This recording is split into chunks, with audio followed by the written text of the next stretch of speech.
मी मीरा कावडकर. हे ॲक्च्युली आपल्याजवळ दमवेलचा वेल आहे आणि ह्याचे खूप फायदे आहेत. म्हणजे जवळपास 2011मध्ये मला जेव्हा याचं कळलं आणि मला त्यांनी सांगितलेलं की बा तुम्ही हे घ्या. मला क्रॉनिक अस्थमाचा त्रास होता.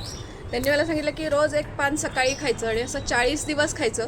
त्याच्यानंतर आपल्याला भडभडून उलटी होणार आणि ते मी 40 दिवस केल्यानंतर मला त्याचा त्रास आजपावे तो झालेला नाही. म्हणजे आता जवळपास 13-14 वर्ष होतं ते माझा तो त्रास थांबलेला आहे. जस्ट मला परत थोडासा दम लागायला लागला म्हणून मी हे परत घेतलेलं आहे आणि आता मी परत करणार. मी अंबरीश सरांना सांगते की बा ह्याचा खूप प्रसार व्हायला पाहिजे आणि ह्याचे खूप जास्त फायदे आहेत. अस्थमासाठी तर हे फार चांगलं असं आपल्याकडे एक औषध आहे आयुर्वेदामध्ये. तुम्ही 2011 घेतलं होतं आणि आता पुन्हा आत्ता घेताय, म्हणजे तेव्हापासून तुम्हाला त्रास एकदम बंद झाला? अजिबात त्रास नाही झाला. त्याचा त्रास खूप होता का तुम्हाला आधी? आधी फार होता.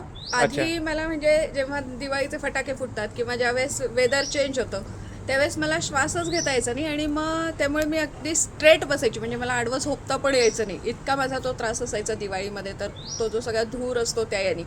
पण हल्ली मला परत कुठे धुळीचा किंवा ह्याचा त्रास व्हायला लागलाय.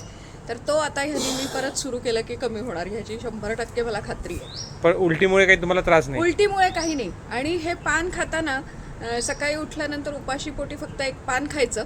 ते पान खाल्ल्यानंतर आपल्याला थोड्या वेळाने भडभडून उलटी होते आणि त्याच्यानंतर एक 10-15 मिनिटांनी आपण रेग्युलर काय कॉफी, चहा, पाणी, दूध घ्यायचं असेल ते आपण घेऊ शकतो. धन्यवाद.